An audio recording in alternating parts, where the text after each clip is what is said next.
Hey guys, this is Jessica at the Pet Glider. Today we're going to be going over some questions that we hear a lot and kind of busting some myths for you guys. So these are just things that we get asked all the time, and there's a lot of different things on the internet, and we hope that we can clear up some of that information for you. Do sugar gliders fly? So they don't fly, they glide. They have an extra skin membrane on the side called a batagum that connects from their front to their back legs, and they will flag those out and kind of catch the air as they glide along down, but they don't have wings and they can't actually fly. Are sugar gliders easy to care for? So they are an exotic animal and they have high maintenance requirements, including a complex diet. You can learn to meal prep and only have to really go through that about once a month. So when you get the hang of it, it's not going to take too much work to provide for their food. But they do need a lot of stimulation, interaction, bonding, toys, all kinds of different things to make sure that they have a good bond with you and a good behavior for your family. They're not necessarily a great animal to have around small children, so they can be a family pet, they can be bonded to different children, but for really young children you want to make sure that you're always supervising any interactions and that there is an adult who's going to be your main caretaker for the gliders. Gliders don't really like loud noises or sudden movements, so if your child is high energy and not really able to contain themselves around the gliders, then you might not want to really let them interact with the gliders out of the cage. So sugar gliders are nocturnal, and a lot of people would like to know, should I be bonding with them at night when my gliders are awake? And in the beginning, the answer is no.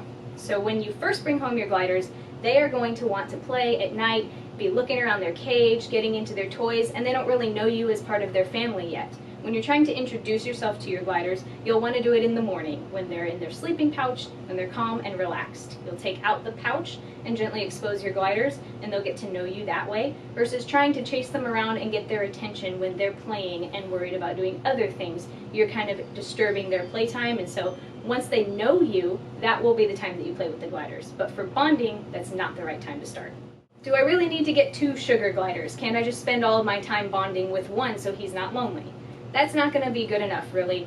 Gliders are colony animals. They're used to being in big groups with animals of their own kind. So even if you tried to get one glider and keep him on you and try to keep him entertained and feeling like he's around you 24/7, he's still going to be lonely in a sense because he doesn't have anybody really his size that's like him that he can cuddle up with and make him feel secure. So you will notice whenever you get another glider and introduce them that sometimes the attitude of your one glider will change dramatically because they feel more secure when they're around their other kinds. So for that reason, we only recommend getting 2 or more gliders. We get asked a lot, should we use a heat rock or a heat lamp with our gliders? No, we don't recommend heat rocks or heat lamps on gliders. The rocks being in the cage, very dangerous. That can lead to burns, all kinds of different problems with the ability for the glider to actually touch that heat surface, so those are dangerous.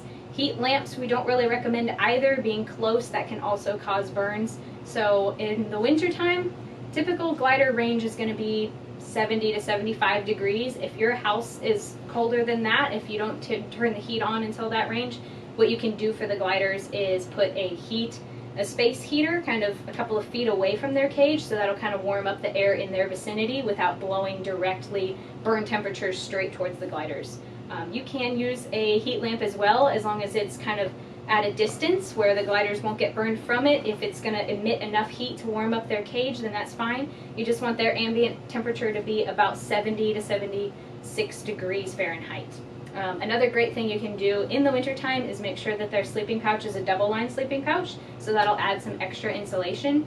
You want to be careful not to make the gliders too hot. If you start to see gliders sleeping outside of the pouch, then you might have too much heat going on, but there are some different things of that nature that you can do to keep them warm without using a heat rock. Should I give my gliders a water bowl or a water bottle? Now, we don't recommend water bowls because gliders can drown in a very small amount of water. So just for that reason, to avoid any kind of incidents, we recommend water bottles as being the preferred method.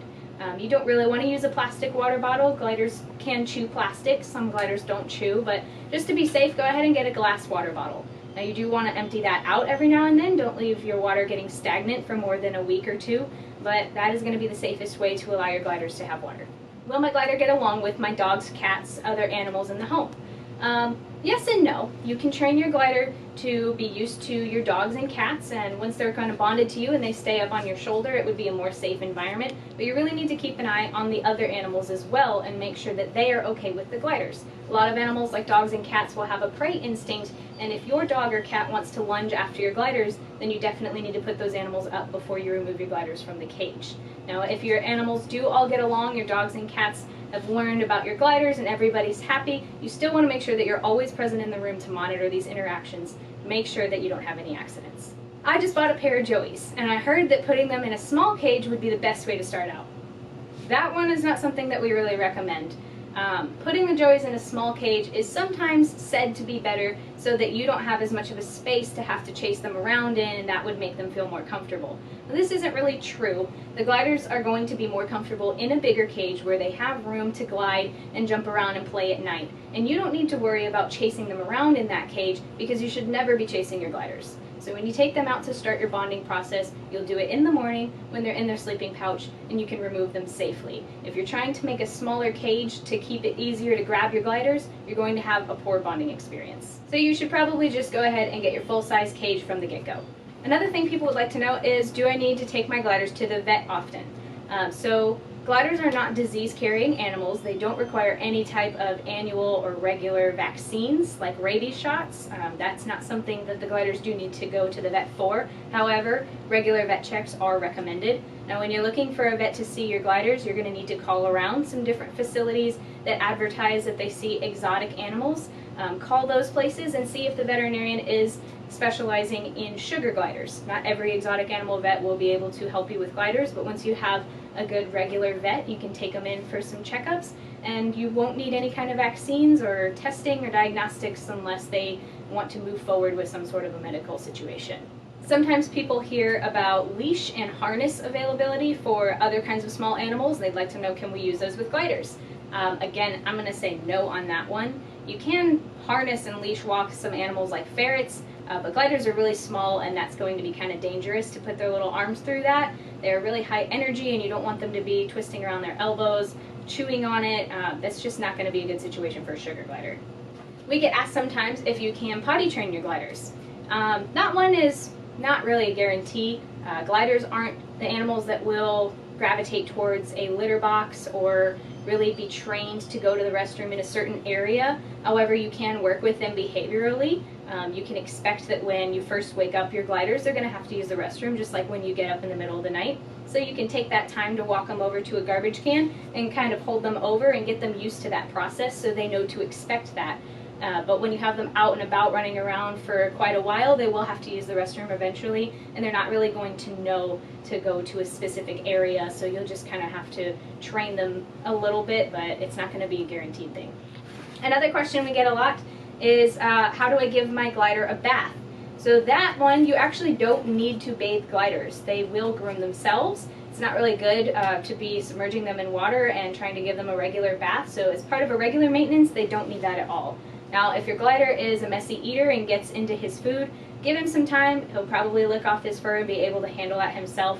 If you ended up with some sort of an incident where they got out in the home and there was some sticky stuff on the fur that you really need to get off, you can use baby wipes to clean the gliders. I hope you enjoyed that informational video from the pet glider. If you have any questions about glider care, any comments about things you might want to see from us in the future, whatever, send us a message. We are here for you. We love to hear what you guys are into. Be sure you're following our pages on social media, so whenever we do release new videos, and if we have sales or anything going on, you want to be the first to know about it. So give us a like, subscribe, follow, all those good things, and we will see you later.